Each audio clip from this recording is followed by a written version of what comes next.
Shutterstock Music.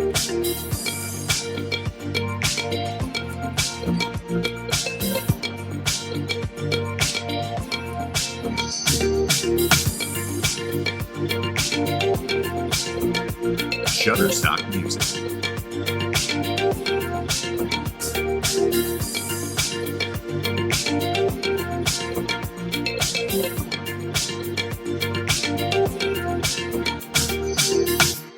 Shutterstock Music.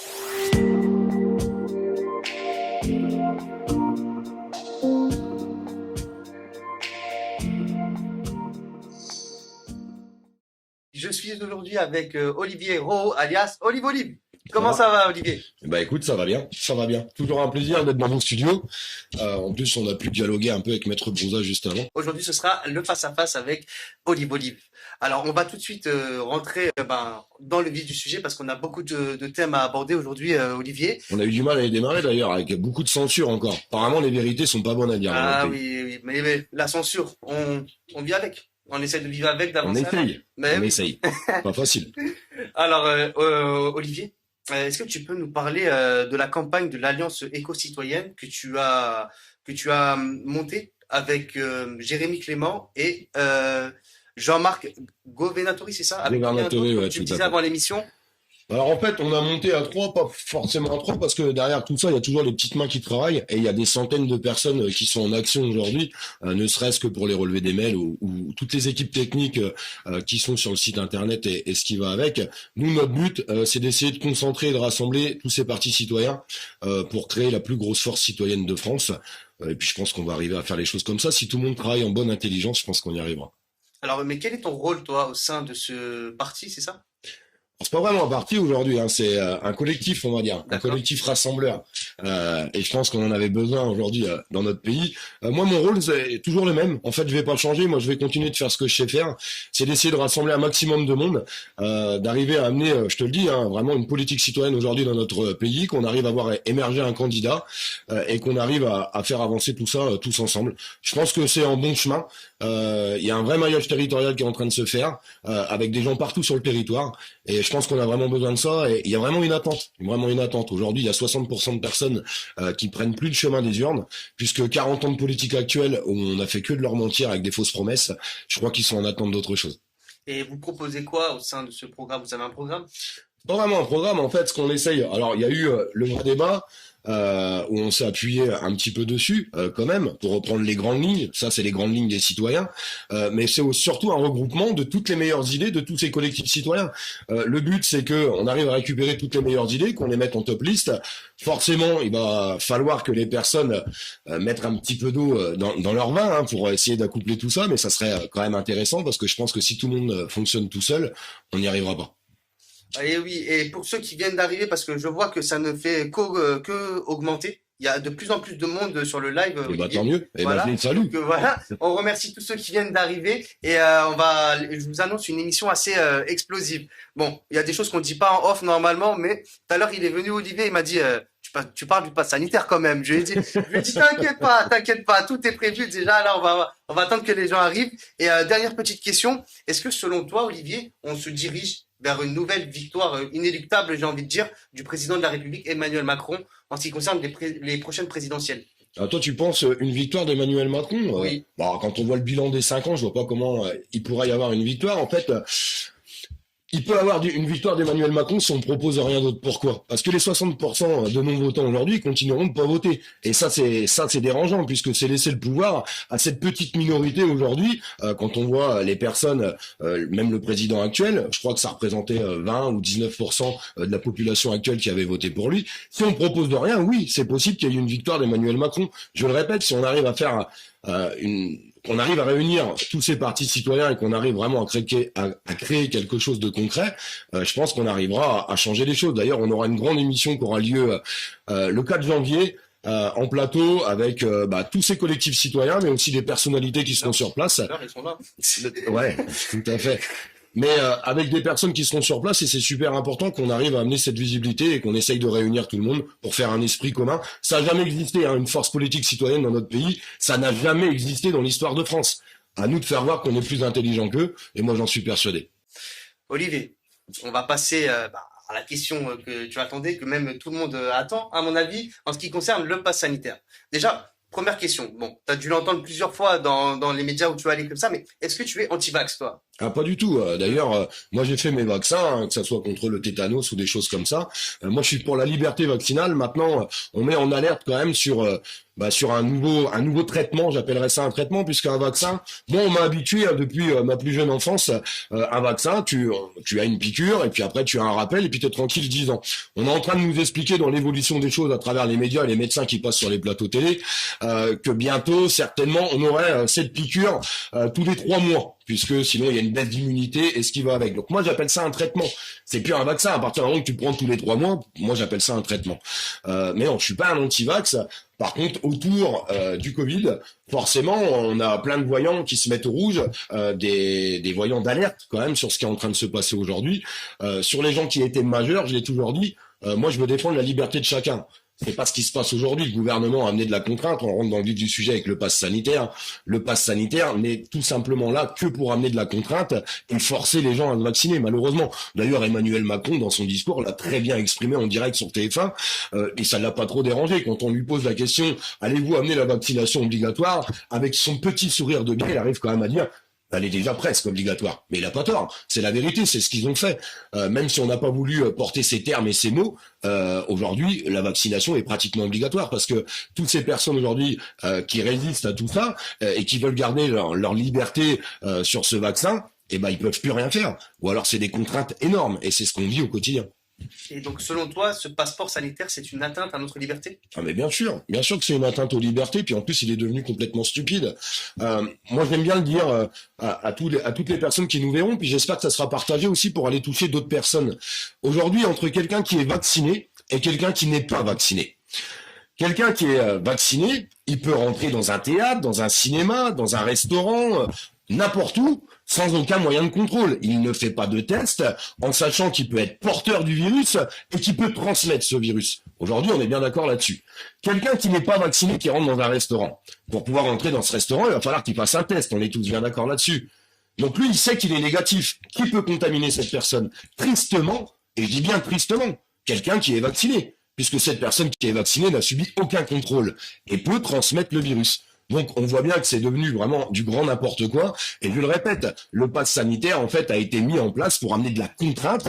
De toute façon, on a un gouvernement de la contrainte maintenant depuis 5 ans.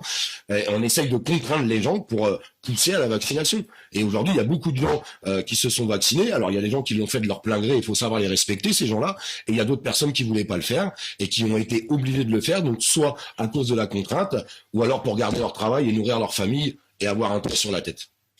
Et en parlant de contraintes, est-ce que le masque est devenu indispensable à l'être humain aujourd'hui? Est-ce Alors, que maintenant on doit vivre avec jusqu'à une durée indéterminée en fait? en fait, le problème du masque, il est toujours le même. On n'a toujours pas les indicateurs de son utilité. On n'arrive pas à voir ces choses-là. Moi, je suis forcé de constater aujourd'hui que, par exemple, en extérieur, puisqu'on a remis le masque en extérieur partout, aucun cluster en 2 ans, aucun cluster n'a été déclaré en extérieur. On est bien d'accord là-dessus. Je pense que, je sais pas si tu es d'accord avec moi, mais je pense qu'on est d'accord. Donc pourquoi mettre le masque en extérieur? Vous imaginez, nos enfants aujourd'hui, on leur impose encore un masque dans les cours de récréation. C'est reparti, alors qu'ils l'ont déjà pendant 7 heures sur la tronche ce masque. Il y en a marre. Pendant que le gouvernement est en train de se pavaner dans des meetings ou des réunions en public sans masque, sans contraintes sanitaires. Donc apparemment, les contraintes sanitaires s'appliquent pas à eux. Alors, on va revenir, nous, un peu sur l'actualité. Alors, le ministre de la Santé, Olivier Véran, est revenu sur la polémique qui entoure l'utilisation de 110 000 faux passes sanitaires dans le pays. 110 000 faux passes sanitaires, c'est quand même beaucoup, Olivier, si le truc était vraiment dans notre intérêt, bah, il n'y aurait pas 110 000 à mon avis. Bon, alors les faux, tu sais, il y a combien de personnes qui roulent sans permis aujourd'hui? Ah, Je pense qu'il y en a beaucoup aussi, ouais. En fait, on en revient au même. Il y a toujours du faux, il y a toujours des utilisations frauduleuses des choses. Alors encore plus quand ils sont stupides. Alors, on va revenir sur sa déclaration. Tu vas me dire ce que tu en penses, toi. Il a plaidé la clémence pour ceux qui font le choix de la vaccination après l'avoir refusée. Tolérance zéro, en revanche, pour ceux qui fabriquent ces faux passes. Il parle d'un statut de repenti, comme si, voilà, nous, les personnes qui n'étaient pas vaccinées, bah, c'est vraiment considéré comme, comment dire, comme quelqu'un qui est hors la loi, entre guillemets. Et donc, il autorise un repenti. Qu'est-ce que tu penses de ce terme de repenti? Bah, alors, je vais aller plus loin que tout ça, en fait, parce que tous les titres aujourd'hui des médias sont des personnes avec des photos qui sont prises sur des lits de réanimation en expliquant qu'aujourd'hui ils sont atteints du Covid et qui regrettent fortement qu'ils avaient peut-être des fois aussi des faux passes ou des choses comme ça. Alors, il y a un truc qui est en train de circuler sur les réseaux sociaux qui est assez marrant et même repris maintenant par des médias. On a la même personne dans un hôpital différent tous les jours. Alors, on avait publié cet article où vous avez engagé des acteurs dans certains hôpitaux pour essayer de faire une communication autour de tout ça. Donc c'est assez risible. Je pense qu'ils vont essayer d'appuyer fortement là-dessus sur les choses. Moi, j'ai qu'une seule question à poser à tout le monde. Ça représente combien de personnes? Parce que à chaque fois, on nous sort un article qui est partagé des millions de fois par les médias mainstream avec le syndrome de la peur pour essayer de victimiser les gens et les faire passer pour des responsables. Mais ça correspond à combien de personnes? On n'a jamais ces vrais chiffres. Ces vrais chiffres, ils sont jamais posés. Jamais. Combien de personnes, moi je pose cette question au gouvernement, sortez-nous les vrais chiffres des personnes qui aujourd'hui sont hospitalisées, qui n'étaient pas vaccinées, qui avaient peut-être de faux passes, ça représente combien de personnes? J'attends les chiffres du gouvernement. Parce que si ça représente 2 personnes, je pense qu'il n'y a pas mort d'homme. Et oui, n'hésitez pas à réagir chez vous, comme je vois il y a beaucoup de monde. N'hésitez pas à réagir si oui ou non vous êtes d'accord ou pas avec Olivier. On me fait des signes à l'arrière. Qu'est-ce qui se passe? Qu'est-ce qui se passe? Alors, je vais te citer parce qu'il a dit, je préfère qu'une personne qui a fait confiance à de mauvais esprits, bon, en l'occurrence, je visais les gens comme toi, là, et puisse aller se faire vacciner et qu'on efface l'ardoise. Après, je pense pas qu'ils visent des gens comme moi parce que, en fait, j'ai jamais. Pour eux, les personnes. Non, non, tout à fait. Non, mais ça, c'est l'instrumentalisation médiatique. Mais moi, j'ai jamais demandé à personne de le faire ou de pas le faire. Moi, je me bats pour la liberté de chacun, en fait. Et je pense que tout le monde doit prendre ses responsabilités et que tout le monde doit avoir le pouvoir de le faire ou de pas le faire et de ne pas imposer des choses. Moi, je pense que c'est ça qui est important. Maintenant, la personne qui décide, soyons honnêtes avec tout le monde, la personne qui décide d'utiliser un faux pass sanitaire ou de pas se vacciner ou ce qui s'ensuit, c'est sa responsabilité à lui. Il prend ses responsabilités et je pense que dans notre pays, il faut que chacun maintenant prenne ses responsabilités. Et il y a des gens qui les portent haut et fort et ils le disent. Non, moi j'avais décidé de pas le faire et je continuerai de pas le faire. Et c'est pas parce que certaines personnes donnent des indications ou on essaye de faire voir un petit peu ce qui se passe au quotidien. Ils le font de leur plein gré. Ça sert à rien de toujours chercher un responsable. Les responsables de soi-même, c'est nous-mêmes. Moi, je pense ça, moi. Et le droit du consentement dans tout ça. C'est-à-dire? Le droit de choisir. Ah ben, il n'y a plus de droit de choisir aujourd'hui, je te le dis. Ils ont amené de la contrainte. Les gens, on a essayé de leur expliquer pendant des mois. Il n'y a rien d'obligé dans notre pays, vous faites ce que vous voulez. Mais on a amené cette contrainte. Et à travers cette contrainte, je suis désolé, il y a des gens qui ont envie de retrouver une vie normale. Ça fait 2 ans que ça dure. Les gens n'en peuvent plus. Combien de personnes en dépression aujourd'hui? Combien? À cause de tout ça. Et il y a des personnes qui ont malheureusement décidé de passer à la vaccination, pas parce qu'ils voulaient se protéger d'un virus, pas parce qu'ils voulaient se vacciner, juste pour retrouver de la liberté. Mais ça, c'est immonde dans notre pays. C'est totalement immonde. Ces gens-là avaient décidé de prendre leurs responsabilités. S'ils tombent malades, ils vont pas dire que c'est la faute du voisin. Ils vont dire que c'est la leur de faute. Et quand on parle de liberté, il faut clairement la définir parce qu'aujourd'hui, est-ce que ce serait pas plus pour pouvoir faire les activités qu'on avait au quotidien, du style cinéma, restaurant? Parce qu'aujourd'hui, si peut-être que je me trompe, mais pour faire un voyage, par exemple, il faut vacciner ou pas, on doit quand même passer par le PCR, non? Exactement, mais c'est là qu'on voit la stupidité en fait des choses. On demande à des vaccinés pour pouvoir se déplacer de faire un test maintenant. Parce qu'ils ont bien compris que les vaccinés pouvaient être porteurs, et ils le disent sur tous les plateaux, c'est pas du complotiste. Ils disent que vacciné, tu peux être porteur et tu peux transmettre. Puis il y a d'autres chiffres qui sont en train de sortir en ce moment. Pascal Pro les a énoncés, c'est une grande chaîne médiatique, on ne pourra pas dire que c'est une fake news. Avec Martin Blachier, qui a quand même beaucoup changé son fusil d'épaule, et franchement, je l'encourage à aller dans ce sens-là, parce que on est toujours en train de montrer du doigt certaines personnes quand on n'est pas d'accord avec eux, et puis quand ils commencent à dire la vérité, on continue de les montrer du doigt. Moi, je suis pas d'accord là-dessus. Martin Blachier, aujourd'hui, il est en train de donner certaines vérités, il donne des vrais chiffres. Pascal Pro l'appuie fortement, et franchement, ça fait du bien. Quand on est en train de nous dire que le rapport du Danemark, les triples vaccinés attrapent plus le Covid que les non vaccinés, c'est pas moi qui l'invente, c'est un rapport officiel de santé du Danemark. C'est quand même incroyable. Quand Martin Blachier dénonce, toujours pareil avec Pascal Pro, les chiffres des gens qui sont en réanimation aujourd'hui, alors quand on dit ça, je vais tout de suite intervenir là-dessus parce que je sais ce qu'on va me dire à travers les réseaux. On nous explique quand même que dans les chiffres, il y a 58% de personnes vaccinées qui sont rien. Donc ils sont devenus majoritaires. Les gens nous diront sur tous les plateaux ou sur toute la médiatisation, mais c'est normal, ils sont majoritaires, donc c'est logique qu'il y ait plus de vaccinés en réanimation que de non vaccinés. On a quand même eu des spots publicitaires pendant tout l'été.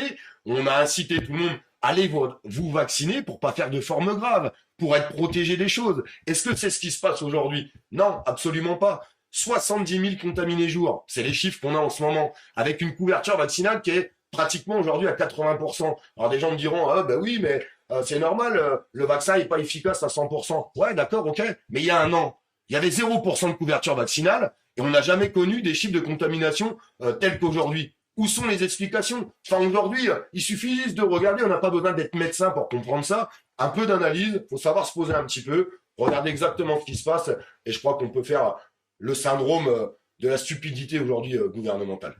Alors, on va voir quelques réactions. On a Yveline qui nous dit, vous avez raison, Olivier, le gouvernement nous fait du chantage. On a plein de bravo, Olive. Bon, voilà, donc les gens sont plutôt Eh ben, je les en remercie. favorables. Il y a toujours beaucoup de bons commentaires. Il faut remercier tous ces gens qui luttent au quotidien et qui sont vraiment téméraires, courageux et qui vont jusqu'au bout. Et moi, je les félicite. Si vous êtes d'accord avec Olive, le sondage ne sert à rien. Ah bah, je ne fais que lire, excusez-moi. Et puis voilà, donc n'hésitez pas à continuer à réagir. Nous, on va poursuivre déjà. Est-ce que ça va? Tout va bien? Tout, Mais écoute, ça se passe voilà. très, très bien. Pas trop chaud, pas trop froid, parce que je sais que tu avais des problèmes de clim tout à l'heure. D'ailleurs, il fait trop chaud, après il fait trop froid. Mais là, c'est l'idéal. C'est vraiment l'idéal. Alors, le président du syndicat de l'Union française pour médecins libres, Jérôme Marty, c'est un médecin généraliste, estime qu'il faut tendre la main à ceux qui utilisent un faux pass sanitaire. Mais tendre la main pour faire quoi? Mais c'est ça, c'est fait, ma question. Là, mais moi, j'y pose la même question, ce monsieur. Faut leur tendre la main pour faire quoi? En fait, c'est ça que j'arrive pas à comprendre.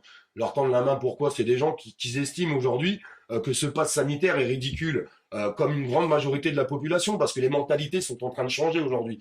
Moi, je peux comprendre que certaines personnes aient pu se dire à un moment donné, bah écoutez, on va essayer, il faut au moins essayer, voir si ça fonctionne. Bah ils ont essayé, ça fonctionne pas. Pourquoi on continue avec ça? Et aujourd'hui, à travers la vaccination qui s'ouvre à partir de 5 ans, moi, je trouve ça vraiment terrible pour nos enfants parce qu'il faut répéter à tout le monde que les enfants ne font pas de forme grave de ce virus. Alors pourquoi les vacciner? J'arrive pas à comprendre. D'autres personnes me diront, oui, mais Olive, il n'y a pas d'obligation vaccinale à partir de 5 ans. Et quand au mois de janvier, le gouvernement amènera le pass sanitaire à partir de 5 ans, qu'est-ce qui va se passer? Moi, je pose cette question. Par contre, je félicite, puisque le dernier sondage, c'est 68% de la population française qui se dit contre la vaccination à partir de 5 ans.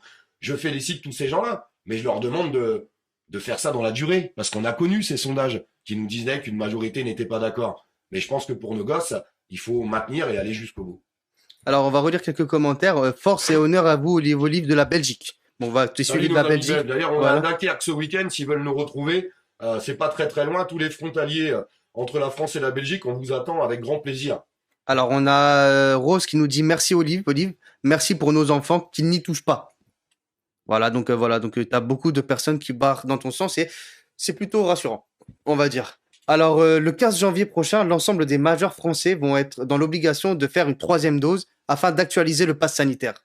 Il est question de mesures censées permettre au gouvernement d'accélérer encore la campagne de rappel vaccinal et de vaccination. Qu'en pensez-vous? Qu'est-ce que tu en penses, Olive? Ben, moi, je pense qu'à partir du moment que quelque chose fonctionne mal, il faudra déjà regarder où sont les dysfonctionnements. On a, je le répète, expliqué à tout le monde qu'il fallait se vacciner une première fois, après une deuxième fois, et puis on voit que les chiffres continuent d'exploser. On leur dit qu'il faut se vacciner une 3e fois, et puis je pense que vers le mois de février, on leur expliquera qu'il faut se vacciner une 4e fois. C'est pas super risible ce que je vais dire, mais j'étais sur C8 il y a 6 mois et je leur avais dit, je pense qu'on fera 1 dose, 2 doses, 3 doses, 4 doses, et puis je pense qu'après, ça sera l'overdose. Mais je pense qu'on va arriver à ça. Ça devient terrible. Quand quelque chose ne fonctionne pas, il faut essayer de chercher le pourquoi du comment et savoir admettre qu'il y a un dysfonctionnement et que ça marche pas super bien et qu'il y a aussi des effets secondaires, des choses qu'on n'entend pas assez. Mais est-ce que tu penses pas qu'il y a certaines personnes qui ont pas entre guillemets qui ont comment qu'est-ce qui se passe à la Real là? Dites-moi. Ah oui, on me dit bah dites-le. Alors du coup voilà, je me suis perdu, merci beaucoup. Du coup au niveau des doses, est-ce qu'il n'y a pas des personnes qui se sont rendues compte que c'est trop? En fait, ils ont fait les 2 premières doses et ils sont peut-être revenus en arrière? Je te le disais tout à l'heure, il y a vraiment un changement des mentalités en fait aujourd'hui. Pourquoi il y a un changement des mentalités? Parce qu'il y a des personnes qui ont respecté toute la doctrine gouvernementale. En respectant cette doctrine gouvernementale, aujourd'hui, ils n'ont pas plus de liberté et ils ne voient pas d'aboutissant et ils voient une situation. On a même le ministre de la Santé qui arrive à expliquer aujourd'hui à la population totale qu'on va connaître une vague plus forte que toutes les autres. Donc on est en train de dire à nos citoyens, à tous les Français, vous avez fait le boulot, vous avez respecté ce qu'on vous a dit, mais par contre, c'est pire qu'avant. Mais on va continuer dans ce sens-là. Je le répète, quand quelque chose ne marche pas, il faut essayer de trouver des solutions. Et c'est pas ce qu'ils font aujourd'hui.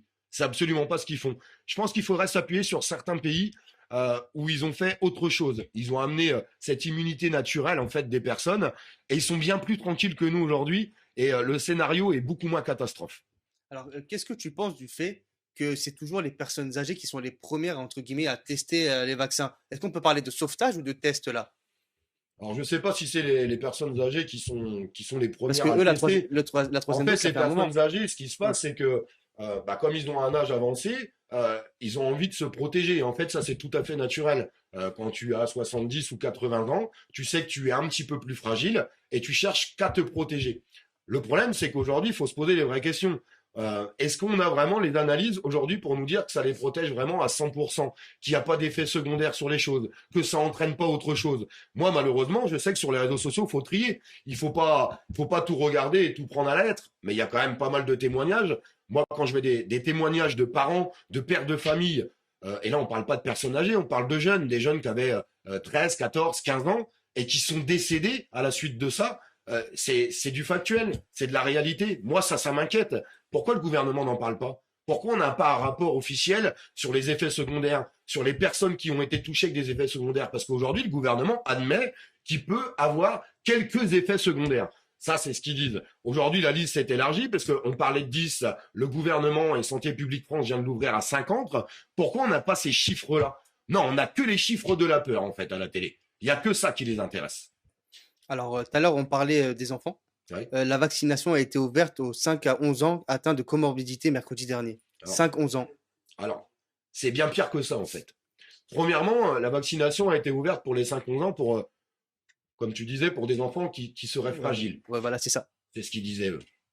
Donc déjà, ça a été ouvert pour eux. Je le répète à tout le monde, toutes les personnes qui sont en train de nous regarder, pourquoi ouvrir une vaccination sur des enfants qui sont pas touchés, qui font pas de forme grave? J'arrive pas à comprendre ça. Et je vais insister jusqu'au bout là-dessus. Et puis là, ce matin, la direction européenne vient d'annoncer qu'on allait pouvoir ouvrir la vaccination, et ça, c'était très attendu par le gouvernement, pour les 5-11 ans, mais pour tous les 5-11 ans. Donc le gouvernement l'avait dit, Emmanuel Macron l'avait dit dans son discours, que pour la fin d'année, cette ouverture serait faite. C'est en train de se faire. Je vous rappelle qu'il y a un conseil aujourd'hui des ministres par rapport à la crise sanitaire, et je pense qu'on aura des annonces faites ce soir pour les 5-11 ans, et vous verrez, si c'est pas fait ce soir, ça sera la semaine prochaine, en pleine période de Noël et de fête, où on ouvrira cette vaccination pour les 5-11 ans, pour un public plus large, et j'attends de savoir quand est-ce qu'ils vont mettre le pass sanitaire à partir de 5 ans, mais je pense très très vite, malheureusement. Alors, nous, on va rester dans les écoles. Et est-ce que tu penses une discrimination dès le plus jeune âge peut accentuer le harcèlement scolaire, notamment en ce qui concerne le vaccin? Mais bien sûr, on a connu en fait ce phénomène il y a des années, on peut remonter à peu près 10 ans en arrière, et on a eu ce phénomène de discrimination avec les enfants, avec la marque. Vous savez, les enfants qui avaient le droit d'avoir des Air Max et ce qui s'ensuit, puis d'autres parents qui avaient des moyens plus limités et qui pouvaient pas le faire. Et on voyait ces tensions en fait dans ces cours de récré et ces insultes. Aujourd'hui, à travers le discours gouvernemental et médiatique qu'on a aujourd'hui, toutes les discussions que ces enfants peuvent entendre à la maison, puisque malheureusement le gouvernement a réussi aussi à diviser les familles, et il y a des familles qui se déchirent, et ça c'est terrible parce que les premiers témoins c'est les enfants. Et ils vont le faire, ils vont le ramener à l'école tout ça, et on dira ah bah toi t'es pas vacciné, comme si que c'était une honte en fait. Enfin ça c'est terrible aussi parce que ça va ramener une grande discrimination sur les enfants. J'en suis absolument persuadé. Alors voilà, donc si tu n'as rien à ajouter, on va passer à un autre thème, les manifestations.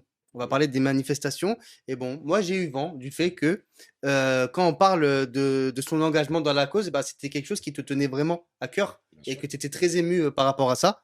Donc tu confirmes, voilà, mes sources elles sont bien. Je pense Alors, que c'est plus confirmé par rapport à tout ce qu'on a pu faire depuis des mois. alors est-ce que tu penses que les manifestations, tu vois, les manifestations qu'on voit les samedis, tout ça, Mhm. est-ce que les manifestations pacifistes, pardon, est-ce que selon toi, elles sont aptes à changer quelque chose? Bah, c'est toujours le même On avait problème peur en de fait. ça, on avait Ouais, peur on a du le truc, panneau ça. qui bouge un peu. Faire attention. C'est toujours le même problème, c'est la guerre du nombre. Si t'es 200 000 dans la rue et t'allais sur toute la France à revendiquer quelque chose, ça n'a pas beaucoup d'impact. Par contre, si t'es 3, 4 ou 5 millions, ça change la donne. On l'a connu au début du mouvement des Gilets jaunes. Le gouvernement était en panique totale, même si dans le discours d'Emmanuel Macron, il a retenu que la violence, mais il a oublié de parler de cette violence d'État que nous, on a connue. Donc c'est la guerre des chiffres. Maintenant, à travers les manifestations, pourquoi j'aime aller dans ces manifestations? Et tu sais, j'observe beaucoup les gens. Il y a beaucoup de gens qui sont en souffrance aujourd'hui. Et ces manifestations, déjà en premier lieu, c'est un lieu de réunion où les gens peuvent se rencontrer, discuter, s'entraider, s'unir et passer des informations au-delà des réseaux sociaux. Mais ils retrouvent un petit peu cette cohésion qu'ils ont besoin aujourd'hui. Parce que je te le répète, il y a des familles qui sont totalement divisées aujourd'hui et qui se déchirent, et des gens qui se retrouvent seuls alors qu'ils veulent juste garder leur liberté face au vaccin. Et on voit qu'il y a un clivage qui s'est fait autour de tout ça. Moi, j'appelle tous les gens, qui soient vaccinés ou non, à se réunir, à s'entendre, à discuter ensemble avec le cœur et avec respect. On doit respecter les décisions de tout le monde. Si, je te le dis honnêtement, je vais être sincère avec toi. Si à travers ce vaccin, si tu étais vacciné, tu pourrais pas attraper le virus. Tu ferais pas de forme grave. Et tu pourrais pas le transmettre. Je comprendrais certaines réactions de certaines personnes. Mais aujourd'hui, je peux pas les comprendre, ces réactions. Parce que, quand on dit, toi, t'es pas vacciné, mais c'est toi le danger. Non, je l'ai expliqué tout à l'heure. Le danger, c'est un peu tout le monde aujourd'hui à travers tout ça. Et j'appelle vraiment ces gens à se réunir. Parce que rentrer dans la doctrine gouvernementale de la division, tu sais, ça fait 40 ans que le gouvernement il essaye de diviser tout le monde. Pourquoi? Parce qu'un peuple qui est divisé, c'est un peuple qui gagne pas. Et moi, j'appelle vraiment toutes ces personnes à se réunir, et des personnes qui peuvent changer d'avis et qui disent oui, mais je vais être regardé de haut ou avec le regard de travers. Absolument pas. Il faut leur tendre la main. Il faut vraiment leur tendre la main. Oui, et en plus, moi, je voudrais ajouter quelque chose, c'est que toi, tu n'es pas une figure qui est apparue du jour au lendemain parce qu'il y avait le pass sanitaire, tout ça, parce que ça fait quand même des années que tu milites contre les inégalités, C'est ça. que tu étais une figure, et tu l'es toujours, on va dire, incontournable des Gilets jaunes. Donc, je pense que... J'aime pas le mot figure. J'aime pas le mot figure. J'ai toujours essayé de porter ma parole. J'ai démarré, en fait, il y a plus de 10 ans avec les bonnets rouges Oui, en Bretagne. Après, j'ai continué avec la loi travail à Paris. Après, il y a eu l'engagement sur les gilets jaunes. Aujourd'hui, il y a l'engagement face au pass sanitaire essentiellement et je dis bien contre la vaccination obligatoire. Mais en fait, j'essaye d'être sur toutes les lieux de lutte en fait que les Français ont besoin d'avoir. Et je pense que c'est important de les relever et c'est important de militer contre ça. Si plus personne milite, il se passe plus rien, ils font ce qu'ils veulent. eh oui. Et on parlait des Gilets jaunes, bah, ça tombe bien, mais qu'en est-il de ce mouvement aujourd'hui? Bah, qu'en est-il? On le voit aujourd'hui. Je pense que ça a ouvert les esprits. Je pense que ça a un petit peu évolué. Moi, les clivages aujourd'hui, en fait, j'ai appris parce qu'en étant militant et en étant sur le terrain, tu apprends beaucoup de soi-même et des autres. Moi, les clivages, j'en ai marre des clivages. Et je voudrais que ces clivages s'arrêtent. Que ça soit des gilets jaunes, des gilets verts, des gilets rouges, des blouses blanches ou n'importe qui. Je pense qu'aujourd'hui, il faut qu'on fonctionne tous ensemble. Et que tout le monde doit être respecté à juste niveau. C'est ça qui est super important. Il faut pas dire ça, c'est meilleur que ça ou moins bon que ça. Il faut qu'on soit tous ensemble. Et moi, j'appelle tous ces groupes contestataires aujourd'hui à s'unir. Parce que si on n'arrive pas à s'unir, on n'arrive pas à fonctionner ensemble. Alors, je sais que c'est super compliqué à faire, mais il faut qu'on arrive à avancer et toutes les luttes sont légitimes aujourd'hui. Alors juste à la réal, on m'a fait un signe du temps, excusez-moi, mais là on a Olivier Hérault, c'est pas n'importe qui, donc vous allez, je veux pas savoir il y a quoi comme émission après, on va rester là encore un petit moment, d'accord? Et Maître Brouza, vous avez votre émission à 18h, c'est ça? Donc n'oubliez pas, on se rejoint à 18h. Alors, Olivier, tu es passé plusieurs fois dans les médias, notamment dans l'émission Touche pas à mon poste de Cyril Hanouna. Ouais. Qu'est-ce que tu retiens de ton passage dans ces émissions? Bah, ce que je retiens de mon passage à l'émission, ouais, et sincèrement, j'ai aucune honte aujourd'hui à dire merci à Cyril et je vais te dire pourquoi. Je crois que Cyril, c'est le seul talk show où tu es en direct déjà, il n'y a pas de coupure, il n'y a pas de montage, où on invite des citoyens du terrain à pouvoir s'adresser à des ministres, à des médecins, à des avocats ou à plein de membres du gouvernement.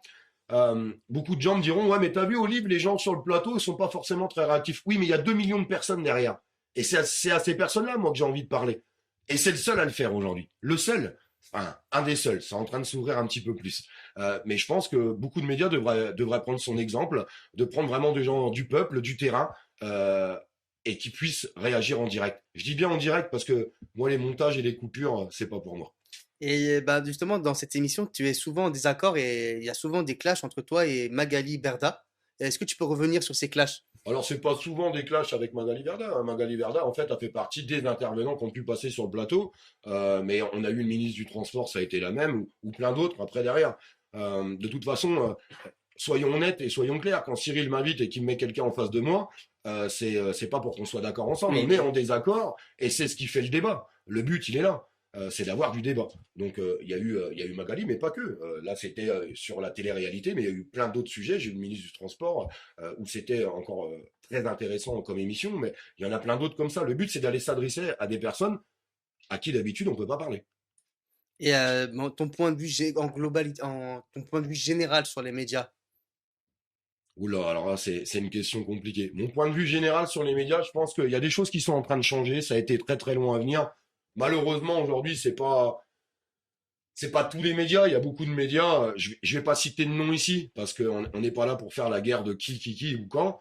Euh, mais aujourd'hui, dans les personnes qui envoient du lourd, qui envoient de la vérité, qui passent des informations qu'on aurait aimé avoir depuis longtemps et qu'on n'avait pas eu. Je te dis, aujourd'hui, il y a chez Cyril et Pascal Pro, c'est les deux qui envoient beaucoup. Il y a Sud Radio qui font un énorme boulot. Mais ça serait bien que les médias, je te le répète, moi, je veux voir des citoyens chez ces médias, des gens du peuple, qui sont confrontés à toutes ces réalités au quotidien. Je voudrais les voir sur ces plateaux télé parce qu'il y a une instrumentalisation médiatique qui a été énorme avec le syndrome de la peur, où on nous donne les chiffres qu'on veut nous donner, où on fait parler les gens qu'on a envie de faire parler. Ça, il y en a marre. Il faut que ça s'arrête. On voit tout le temps les mêmes personnes. On est en manque de médecins. Moi, sur ces plateaux, je vois des médecins depuis 2 ans qui sont 24 sur certaines chaînes mainstream. Je préférais les voir dans des hôpitaux. Hein. Je te le dis honnêtement, parce qu'au moment, il y en a marre.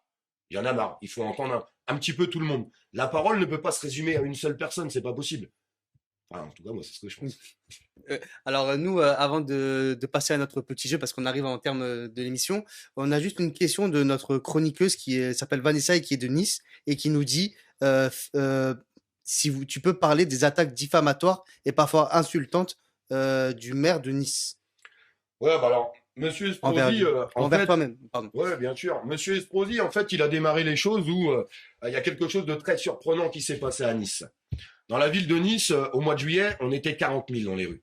C'est vraiment énorme. Il y a eu une contestation énorme de tous les Niçois par rapport à tout ce qui était en train de se passer. Et puis les Niçois, ils ont eu une force extraordinaire, c'est qu'ils ont rien lâché, ils ont été au bout et ils sont encore là au jour où on se parle. À travers tout ce qu'il avait pu invoquer, Monsieur Estrosi, il a essayé de casser ces manifestations, d'enlever le droit à la manifestation. Il nous a fait un week-end où on nous a mis 200-300 CRS pour essayer de casser tous ces clivages et faire rentrer les manifestants à la maison, avec le syndrome de la peur, avec des gens qui se faisaient amender, ou tout ce qui allait avec. Malheureusement, ça n'a pas marché. Donc du coup, il a essayé d'aller un petit peu plus loin, Monsieur Estrosi. Il a essayé de faire croire que les manifestants à Nice étaient des violents, alors qu'il n'y a jamais eu aucun désordre. Ils ont toujours été très très corrects sur les choses, ils ont toujours tout respecté. Et d'ailleurs, je les encourage et je les félicite à travers tout ça. Donc du coup, il a essayé d'instrumentaliser les choses, en essayant d'expliquer d'ailleurs récemment que tous les samedis, moi et 1500 Niçois, on était aux portes de sa maison. Attention, c'est grave, parce que moi, tu vois, ça me fait pas rire ce genre de choses, et je vais t'expliquer après pourquoi. On était aux portes de sa maison pour faire peur à ses enfants et à sa famille. Ah ouais, là, ça... Tu vois, moi, j'accepterai jamais qu'on vienne devant chez moi on s'attaque pas aux familles. Et j'ai jamais appelé aucun Niçois à aller au pied de la maison de Monsieur Estrosi. Mais aujourd'hui, Monsieur Estrosi, il y a quelque chose qui le dérange fortement. C'est qu'au travers de Jean-Marc Governatori, eh ben, il essaye de toucher Jean-Marc avec moi. Ça, c'est un combat politique qu'il est en train de faire. Et ça, c'est pas bien. Et c'est pour ça que j'ai déposé plainte. Et c'est pour ça que mon avocate dépose plainte. Parce que c'est de la diffamation. Et c'est une horreur qu'il dit. Parce qu'après, quand je me déplace à Nice, et qui ont entendu le conseil, parce que ça a été fait en plein conseil de mairie de Monsieur Estrosi, et que j'ai des familles qui viennent me voir, qui me connaissaient pas forcément, et qui me découvrent à travers cette vidéo, où Monsieur Estrosi dit que je fais peur à sa famille, qu'est-ce qu'ils vont penser, ces gens-là? Bah, ça vaut des insultes dans la rue. Et puis, t'as des gens qui sont un petit peu dérangés, qui seraient même peut-être capables d'aller plus loin. C'est très dangereux ce qu'il a fait. Si nous on le fait, on est condamné. Donc je ferai tout ce qu'il faut pour que Monsieur Estrosi soit condamné aujourd'hui. Parce que la justice, elle doit être pour tout le monde, avec l'égalité parfaite. Alors, on a Maître Bouza qui te remercie d'être venu sur ce plateau et Et c'est moi qui le remercie. De toute façon, j'irai le saluer en sortant du plateau. Voilà, et plein de personnes qui te remercient aussi de ta prestation d'être venu sur ce plateau aujourd'hui. Et nous, on va terminer cette émission avec un petit jeu, tout simple au fait. Alors, je vais te donner à chaque fois 2 propositions et tu dois trancher à chaque fois. Tu n'as pas de joker. Non, c'est drôle. Il n'y a pas de joker. On ne fait pas la chaise musicale comme avec Coluche. Il n'y a pas de Ça joker. n'existe pas chez moi. Et tu dois absolument... tu peux te justifier, mais tu n'as pas le droit de ne pas choisir. Alors, Paris ou Nice? Nice. Alors, ça, je ne te demande pas pourquoi, je pense savoir. Il y a la mer et les montagnes, le soleil. Marine Le Pen ou Éric Zemmour? Aucun des deux. Là, je peux pas faire un choix entre ces deux personnes-là, c'est totalement impossible. En fait, tu m'aurais dit Marine Le Pen, Éric Zemmour, ou tu m'aurais dit Mélenchon. En fait, je suis pas pour la politique politicienne, je suis pour la politique citoyenne. Donc, tu peux me sortir toute la liste des candidats, je vais te dire non pour tous. Ah bon, bah, on laisse tomber Emmanuel Macron ou Valérie Pécresse. Pareil, c'est non pour les deux. Pour moi, tout ça, c'est de la politique politicienne. De la politique où on essaye de faire des promesses depuis 40 ans aux Français, où on n'est pas à l'écoute du peuple, on veut pas amener le référendum, et on veut surtout pas écouter le peuple. Nous, on veut faire autre chose. On veut que le peuple, aujourd'hui, reprenne les choses en main. Et ils en sont largement capables. Alors, on va partir dans la télé, c'est mieux. Géraldine Maillet ou Mathieu Delormeau? Géraldine Maillet. Pourquoi? Pourtant, elle n'est pas souvent d'accord avec moi, mais au moins, elle est franche et honnête et elle va au bout des choses. Je vois qu'il rigole beaucoup à la Real, ça fait plaisir.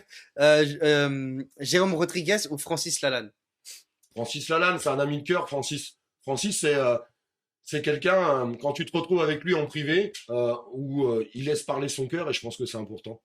Et j'ai créé du coup des grosses affinités avec Francis. Je suis pas tout le temps d'accord avec lui, mais il a quand même un cœur énorme. Pour la prochaine, tu es obligé de choisir. Je sais que tu vas vouloir aucun des deux, mais tu es obligé de choisir. D'accord? Alors, Moundir ou Magali Berda? Aucun des deux aussi. Hein. Ah, t'es obligé de choisir. Les Aucun deux. des deux? Ah bon, bah c'est bon alors. Bon, allez, et après, une petite question bonus, mais celle-là, c'est que personnel. Moderna ou Pfizer? Voilà, aucun des deux, désolé. Hein. Placez-vous. Exactement, placez-vous.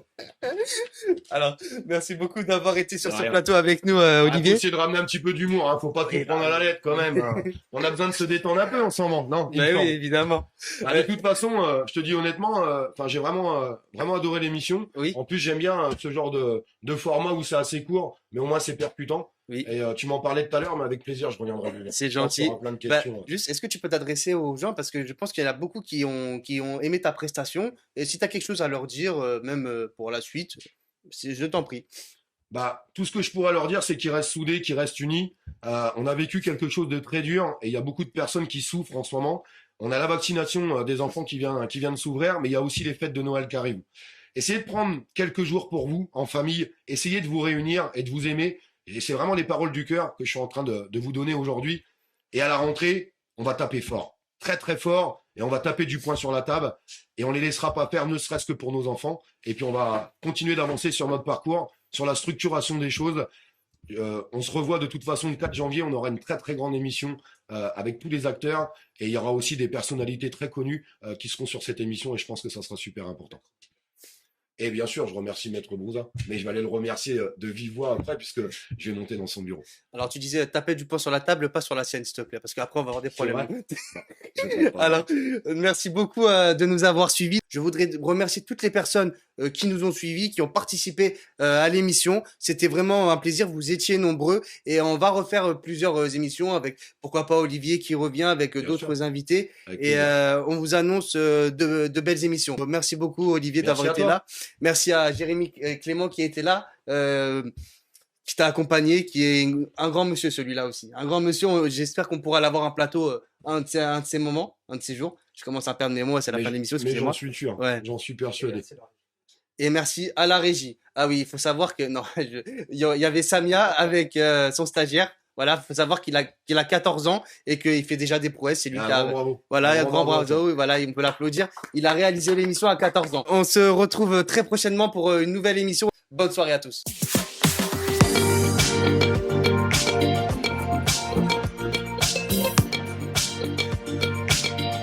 Shutterstock Music.